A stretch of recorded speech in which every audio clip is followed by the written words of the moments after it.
I remember the exact moment the weight of everything pressed down so hard I could barely breathe.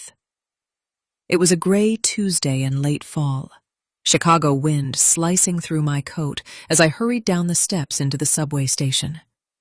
My phone was buzzing nonstop, work emails piling up, my boss expecting the revised campaign deck by noon, William texting to confirm I'd be home by 7 for dinner. The phrase, dinner together, had started feeling like a checkpoint rather than an invitation. And underneath it all, the secret I'd been carrying alone for almost 2 months. 2 pink lines on a test I'd taken in the office bathroom during lunch, then hidden in an old makeup bag under the sink. I hadn't told William. I hadn't told anyone. How do you announce a future when the present feels like it's fraying at every seam? I was late, as usual. Rushing past the turnstiles, I yanked my bag strap higher on my shoulder. The phone slipped from my hand mid-stride, clattered across the platform, screen down.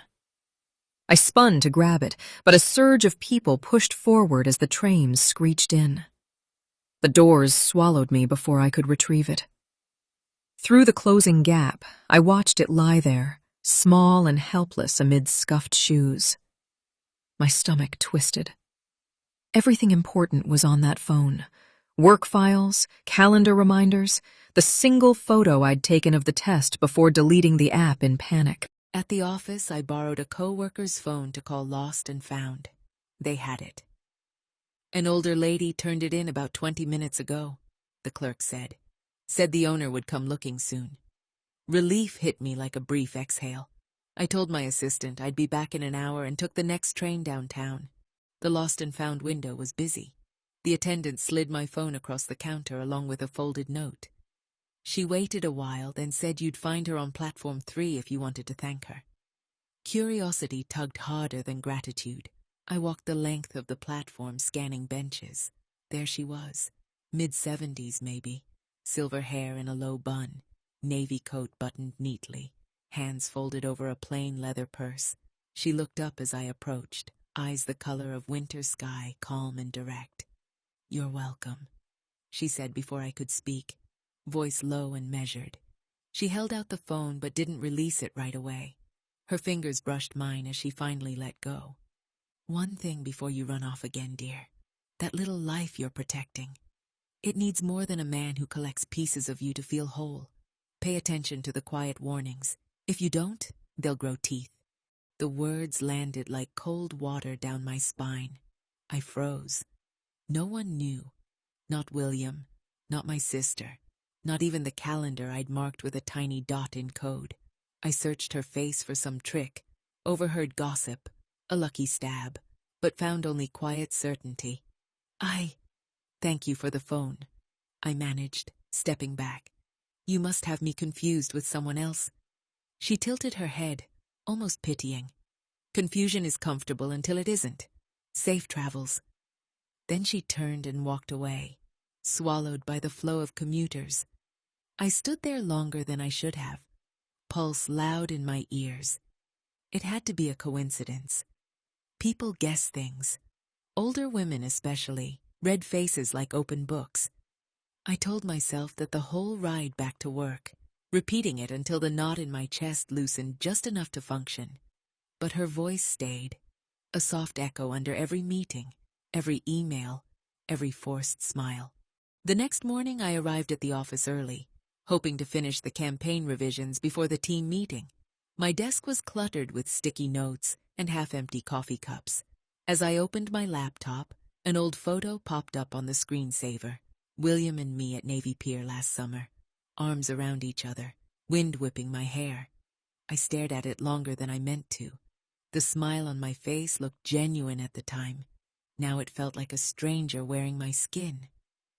Later that day, during a break between calls, I stepped outside to the small plaza behind the building. The air was sharp, carrying the smell of wet concrete and distant food trucks.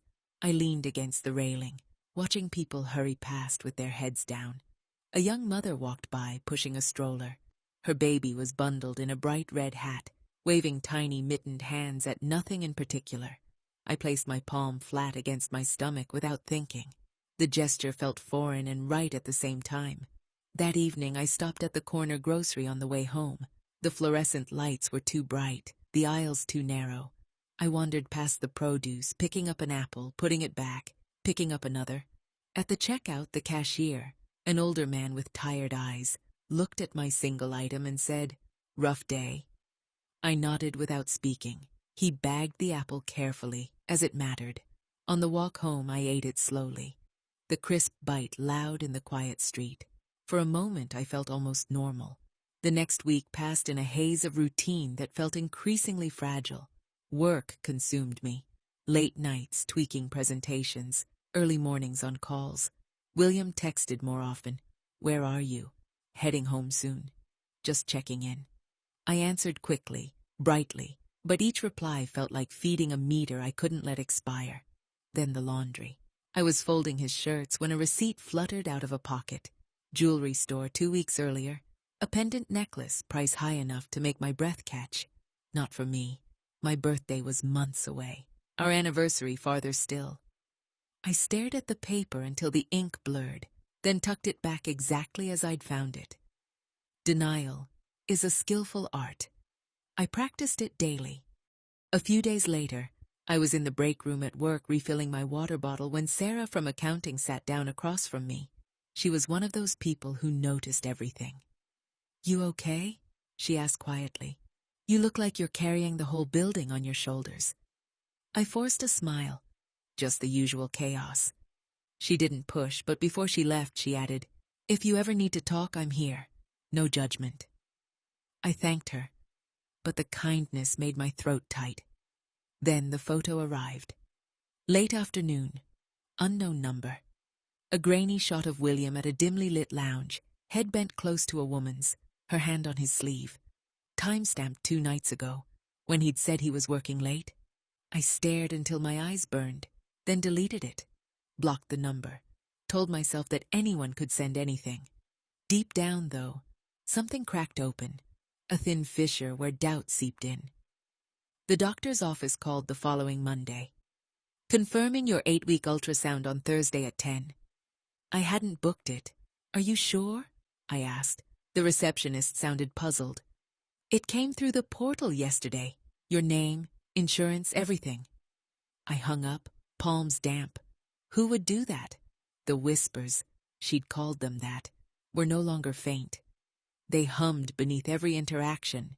William's questions about my schedule felt sharper. His jokes about me working too much carried an edge. When I mentioned feeling off, he suggested I cut back hours. "For your health?" It sounded reasonable. It felt like reins tightening slowly. One afternoon, I left work early, claiming a headache. Instead of going home, I walked to Millennium Park. The bean reflected the gray sky and the blurred shapes of tourists taking selfies. I stood in front of it, watching my own distorted reflections stretch and warp. For a long minute, I didn't recognize the woman staring back, paler, eyes shadowed, shoulders hunched against a cold only I could feel. I turned away before the reflection could speak. Another evening, after a particularly long day, I sat on a bench in the small park near our building. Streetlights flickered on one by one. A jogger passed, earbuds in. Lost in his own rhythm, I pulled my coat tighter and let the quiet settle over me. For the first time in weeks, I allowed myself to imagine what single motherhood might look like. Not as a disaster, but as a path. The thought scared me, but it didn't suffocate me the way staying did. Wednesday evening, I rode the same train home, standing room only, gripping the pole. My phone rang. Unknown caller. I answered in the noise, pressing the phone to my ear. They're loud now, aren't they? Her voice cut through the rattle of wheels, the warnings you keep pushing down. "How are you doing this?" My whisper was fierce. The appointment, the messages, who are you? Not who matters. What matters is what you've already seen but won't name. He takes more than he gives. A child shouldn't grow up learning love means shrinking.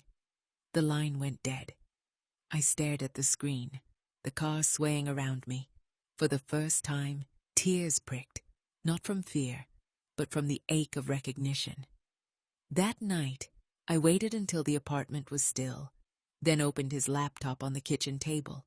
The password was still our anniversary date, ironic now. In a subfolder labeled Archives, I found the thread. Months of emails, escalating from casual to intimate.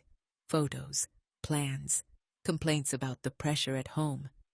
And the transfers, small, regular withdrawals from our joint account to one I didn't know. Enough for dinners, hotel stays, gifts like that necklace. I sat there in the dark, screen light carving shadows across my face, until the floorboards creaked behind me. William stood in the doorway, hair mussed from sleep, eyes narrowing as they found the glowing screen. "What the hell are you doing?" His voice was low, dangerous. I turned slowly, the laptop balanced on my knees like evidence I could no longer deny. My voice came out quieter than I expected. "I could ask you the same thing." He stepped closer, saw the open email chain, the photos, the bank transfers. For a second, his face went blank, then flushed red. "You had no right?" "No right?" The words burst out sharper than I'd planned. "You've been taking our money, lying to my face, sleeping with someone else, and I have no right to know?" He ran a hand through his hair, pacing now. "It's not what you think. She means nothing. It was just stress. You're always working, always tired, always somewhere else. You needed someone who wouldn't ask questions?" My chest heaved. "While I was carrying your child alone because I was too scared to tell you?" The room went still. His eyes flicked to my stomach, then back to my face. "You're... what?" 8 weeks, I said, the number tasting like ash. "I found out weeks ago. I kept waiting for the right moment. I kept hoping you'd be the man I thought you were." He stared, mouth working soundlessly. Then the anger rushed back in. "So you trap me with a kid? That's your plan? You think this fixes everything?" "Trap you?" My laugh was brittle, breaking. "I didn't trap anyone. I loved you. I built a life with you. And you were already halfway out the door." He stepped toward me, voice rising. "You think you're perfect? You shut me out. You make every decision alone? I was trying to hold us together. By stealing from our account? By lying every night? You came home smelling like her perfume?" Tears burned my eyes now, hot and unstoppable. "I saw the messages, William. I read how trapped you felt, how I was suffocating you, how she was easy." He flinched as I struck him. For a moment he looked smaller, almost broken. Then the mask snapped back. "You want to leave? Fine, go. But don't act like some victim. You chose this life too." I stood up, legs trembling, laptop still open behind me like an accusation. "I chose you. I chose us. But I won't choose this anymore. Not for me. Not for our child." His face twisted. Anger, guilt, something raw and ugly. "You think you can just walk away? You think you'll be better off alone?" "I already am," I whispered. The words surprised me. They felt true. He reached for my arm. I stepped back. "Don't." Silence stretched between us, thick and final. He looked at me like he was seeing me for the first time, really seeing, and hated what he found. Then he turned, walked into the bedroom and slammed the door. I stood there shaking, tears streaming now, the apartment suddenly too small, too full of him. I moved on autopilot, packed a duffel with clothes, my laptop, and the few things that were truly mine. When I finished, I wrote one line on a piece of paper. "I need space." I left it on the kitchen table next to the still open laptop. I left at dawn. The hallway light buzzed overhead as I closed the door softly behind me. My sister's guest room was in the suburbs. On the train, same line, same rhythm. I rested my hand on the small curve I could finally acknowledge without panic. This wasn't the end of everything. It was the beginning of something honest. I never saw the old woman again, but her words stayed, not as a haunting, but as a steady light. Sometimes the most unsettling encounters are the ones that finally set us free. I was 32, pregnant, terrified, and for the first time in years, breathing my own air. The future stretched ahead, uncertain, but mine. And that was enough.